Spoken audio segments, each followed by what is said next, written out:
30 December આવે એટલે એ બુટલેગરો એ દારૂ પીનાર લોકો દારૂ પીતા હોય છે અને 31st મનાવતા હોય છે. ગુજરાતમાં દારૂ પણ ઘૂસતો હોય છે અને 31st મનાવવા માટે લોકો અવર જવર કરતા હોય છે વાહનોમાં. ત્યારે ગુજરાતના તમામ પોલીસ સ્ટેશન હદ વિસ્તારમાં જ્યારે ડિસેમ્બર મહિનો આવે છે અને 31st આવવાની તૈયારી હોય છે ત્યારે સઘન ચેકિંગ હાથ ધરવામાં આવતું હોય છે. ત્યારે રાધનપુરમાં પણ આવું જ ચેકિંગ હાથ ધરવામાં આવી રહ્યું છે.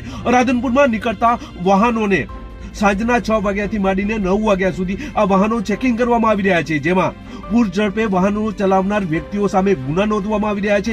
બ્લેક ફિલ્મ લગાવી ફરતા જે નબીરાઓ છે તેમની સામે પણ ગુનાઓ નોંધવામાં આવી રહ્યા છે. દારૂ પીનાર લોકો વાહનો લઈને નીકળે છે તેમની સામે પણ ગુનાઓ નોંધવામાં આવી રહ્યા છે. હથિયાર લઈને તમે નીકળ્યા છો તો તમારી સામે ગુનો નોંધાશે, આવું પણ 31st જોવા મળતું હોય છે. ત્યારે રાધનપુરમાં પણ 31st આ દિવસોને લઈને રાધનપુર પોલીસ દ્વારા સઘન ચેકિંગ હાથ ધરવામાં આવ્યું છે, જેની આજે વાત કરવી છે. નમસ્કાર, ક્રાઇમ આવાજ ન્યૂઝમાં તમારું સ્વાગત છે અને હું છું તમારી સાથે તમારો નાનજી ઠાકોર. આજે વાત કરવી છે 31st 31 ડિસેમ્બર આવે એટલે લોકો દારૂ પીતા હોય છે, મહેફિલો માનતા હોય છે અને વાહનો પણ પૂર ઝડપે ચલાવતા હોય છે. ત્યારે આ બધું કોમિંગ હાથ ધરવામાં આવી છે રાધનપુર પોલીસ દ્વારા. રાધનપુર પોલીસ દ્વારા સઘન ચેકિંગ કરવામાં આવી રહ્યું છે હાઈવે ઉપર. તારીખ 24 ડિસેમ્બરથી માંડીને 31 ડિસેમ્બર સુધી આ કોમ્બિંગ હેઠળ 18 ગુનાઓ નોંધવામાં આવ્યા છે. રાધનપુર વિસ્તારમાં હાઈવે ઉપર રાત્રિ સમય દરમિયાન આ ચેકિંગ કરવામાં આવી રહ્યું છે અને આ ચેકિંગ દરમિયાન અનેક બુટલેગરો સામે પણ કાર્યવાહી કરવામાં આવી છે. દારૂ પીનાર લોકો સામે પણ કાર્યવાહી કરવામાં આવી છે. હથિયાર રાખનાર લોકો સામે પણ કાર્યવાહી કરવામાં આવી છે. શહેરમાં જે પોઈન્ટો આવેલા છે પોલીસના, ત્યાં અલગ અલગ તારીખ 24 ડિસેમ્બરથી માંડીને 31 ડિસેમ્બર સુધી આ ચેકિંગ હાથ ધરવામાં આવ્યું છે. અલગ અલગ પોઈન્ટે તપાસ કરવામાં આવી રહી છે. સાંજના 6 વાગ્યાથી માંડીને 9 વાગ્યા સુધી આ ચેકિંગ કરવામાં આવી રહ્યું છે. આ ચેકિંગ દરમિયાન આવતા જતા વાહનોને રોકવામાં આવી રહ્યા છે અને 18 કેસો કરવામાં આવ્યા છે, જેમાં 5 દેશી દારૂના કેસ કરવામાં આવ્યા છે. 4 દેશી ભઠ્ઠીઓ ચલાવનાર વિરોધ સામે આ ગુનાઓ દાખલ કરવામાં આવ્યા છે. ઇંગ્લિશ દારૂના 2 કેસ કરવામાં આવ્યા છે. દારૂ પીનાર લોકો છે તેમની સાથે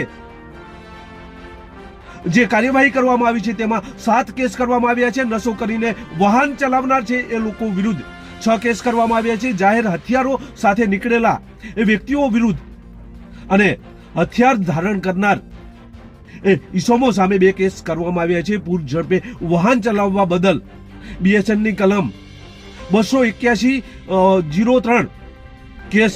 આમ બ્લેક ફિલ્મ અને વાહનો જે ચાલી રહ્યા છે તેમની સામે અલગ અલગ કેસો કરવામાં આવી રહ્યા છે. એ વર્ષનો છેલ્લો દિવસ આવતો હોય છે 31 ડિસેમ્બર. ત્યારે સમગ્ર ગુજરાતમાં જે દારૂ પીનાર લોકો છે એ 31st મનાવતા હોય છે અને દારૂ પીતા હોય છે. ત્યારે તમામ જે ગુજરાતના પોલીસ સ્ટેશનો છે ત્યાં ચેકિંગ હાથ ધરવામાં આવ્યું છે. ત્યારે આવું જ ચેકિંગ રાધનપુરમાં પણ જોવા મળી રહ્યું છે. રાધનપુરના અલગ અલગ પોલીસ પોઈન્ટો છે. આ પોલીસ પોઈન્ટો ઉપર 6 થી માંડીને 9 વાગ્યા સુધી રાધનપુર પોલીસ આ તમામ વાહનો જે નીકળે છે તેને રોકવામાં આવે છે. પૂર ઝડપે વાહનો નીકળતા તેમની સામે પણ ગુના દાખલ કરવામાં આવે છે. બ્લેક ફિલ્મ જે લઈને નીકળે છે તેમને પણ રોકવામાં આવે છે અને દારૂ પીનાર લોકોને પણ રોકવામાં આવે છે અને હથિયાર લઈને નીકળનાર એ ઈસમોને પણ રોકવામાં આવે છે. આમ રાધનપુર પોલીસ દ્વારા સઘન વાહન ચેકિંગ કરવામાં આવી રહ્યું છે.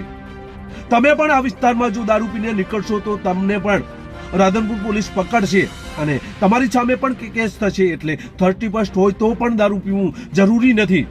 તમે પણ આ વિસ્તારમાંથી નીકળો છો, હથિયાર લઈને નીકળો છો, બ્લેક ફિલ્મ વાળી જે ગાડી લઈને નીકળો છો તો તમારી સામે હવે ગુનો દાખલ થશે. રાધનપુર પોલીસ દ્વારા આ સઘન ચેકિંગ હાથ ધરવામાં આવ્યું છે. બસ એ જ. જો તમે અમારી ચેનલમાં નવા છો અને આવા જ લેટેસ્ટ ન્યૂઝ જોવા માંગો છો તો અમારી ચેનલને અત્યારે સબસ્ક્રાઇબ કરો, જેથી આવનાર લેટેસ્ટ ન્યૂઝ તમારા સુધી પહોંચી શકે. નમસ્કાર.